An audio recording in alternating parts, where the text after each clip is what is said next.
সাল্লাল্লাহু আলাইহি ওয়াসাল্লাম বলেছেন যে এই দোয়া পড়ার পরে যদি কেউ সকালে পড়ে রাত্রের আগে মারা যায় জান্নাতে চলে যাবে।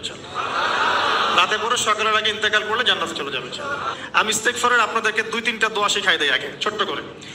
1 নাম্বার, যারা একটু পড়াশোনা করেন মাশাআল্লাহ তারা এইটা পড়বেন, সাইয়্যিদুল ইস্তেগফার। সাইয়্যিদুল ইস্তেগফার আমার সাথে বলবেন, আল্লাহুম্মা আনতা রাব্বি লা ইলাহা ইল্লা আনতা খালাকতানি আনা আবদুক ওয়া আনা আলা আহদিক ওয়া ওয়া'দিকা মাসতাতা'ত আউযু বিকা মিন শাররি মা সানা'ত আবুউ লাক বিনি'মাতিকা আলাই ওয়া আবুউ বিযানবি ফাগফির লি ফাইন্নাহু লা ইয়াগফিরু যুনুবা ইল্লা আনতা।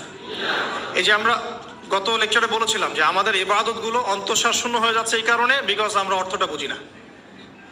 এই যে দোয়াটা আপনি করলেন, নবী সাল্লাল্লাহু আলাইহি ওয়াসাল্লাম বলেছেন যে এই দোয়া পড়ার পরে যদি কেউ সকালে পড়ে রাত্রের আগে মারা যায় জান্নাতে চলে যাবে। রাতে পড়ে সকালের আগে ইন্তেকাল করলে জান্নাতে চলে যাবে। তো কি পড়লাম? আল্লাহ পাক বলছেন, নবী সাল্লাল্লাহু আলাইহি ওয়াসাল্লাম বলছেন, আল্লাহুম্মা হে আল্লাহ আনতা রাব্বি, আল্লাহ তুমি আমার রব,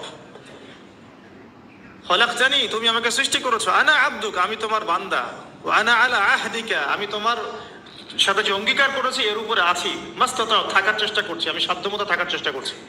আবুউ লাকা বিনি'মাতিকা আলাই আমার উপরে আমার যে উপরে তুমি যে নিয়ামত দিয়েছো আল্লাহ এগুলো আমি স্বীকার করছি।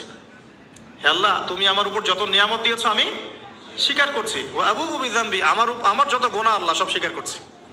এইভাবে যদি বান্দা আল্লাহর কাছে দোয়া করে আল্লাহ মাফ করবেন না? সুবহানাল্লাহ। ফাগফিরলি আল্লাহ আপনি আমাকে মাফ করুন, ফাইন্নাহু লা ইয়াগফিরু যুনুবা ইল্লা আনতা কারণ আপনি ছাড়া যুনুব কেউ ক্ষমা করতে পারেন। ব্যাস এইভাবে বুঝে এটা যদি না পড়েন অ্যাটলিস্ট এতটুকু, আস্তাগফিরুল্লাহাল্লাযী লা ইলাহা ইল্লা হুয়াল হাইয়ুল কাইয়্যুম ওয়া আতুবু ইলাইহি, এইটুকু।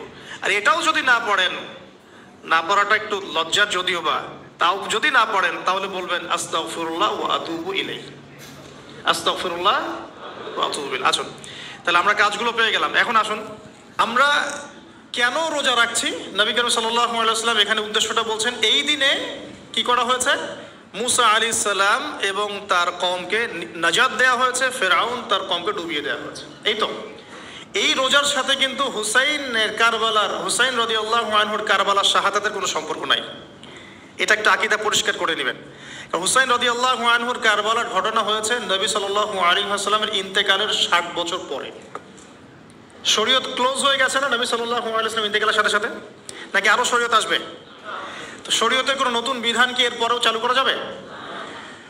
এই দিনে অনেক ঘটনা ঘটেছে, এই ঘটনাগুলোর সম্পর্কে কিছু দুর্বল বর্ণনা আছে বিধায় আমি বলছি না পাবলিকলি।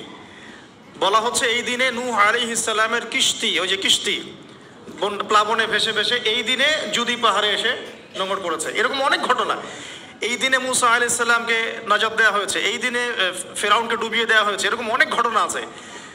কিন্তু এই দিনে রোজা রাখার উদ্দেশ্য হচ্ছে এই নাজাতে মুসা।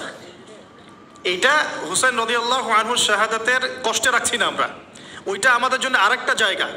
ওই জায়গাটা নিয়ে যে হুসাইন রাদিয়াল্লাহু আনহুর শাহাদাত, ওইটা থেকে শিক্ষাটা আমার কি? এই ঘটনাটা এই 10 মুহররমে ঘটে গেছে, এটা আল্লাহ পাকের তাকদিরে ছিল, এই দিনেই ঘটনাটা ঘটে গেছে। এই ঘটনা ঘটার আগেই নবী সাল্লাল্লাহু আলাইহি ওয়াসাল্লাম রোজা রাখতেন, এমন না যে ঘটনা ঘটার পরে সাহাবীরা রোজা রাখা শুরু করেছেন। ব্যাপারটা কি তাই না? মূল জিনিসটা বুঝি, তারপর হুসাইন রাদিয়াল্লাহু আনহুর শাহাদাতের দিকে যাবো ইনশাআল্লাহ। আমরা দোয়া করি আল্লাহ পাক আমাদের সবাইকে হুসাইন রাদিয়াল্লাহু আনহুর মতো সাহস, কারেজ দান করুন, তাদের মতো বীরত্বপূর্ণ ঈমান দান করুন, এবং জুলুমের বিরুদ্ধে তার মতো দাঁড়িয়ে যাওয়ার মানসিকতা দান করুন। আল্লাহ পাক সারা দুনিয়া থেকে ইয়াজিদদেরকে ধ্বংস করুন, এবং রাসূল সাল্লাল্লাহু আলাইহি ওয়াসাল্লামের কলিজার টুকরা নাতি হুসাইন রাদিয়াল্লাহু আনহুকে আল্লাহ পাক জান্নাতের উচ্চ মর্যাদা দান করুন।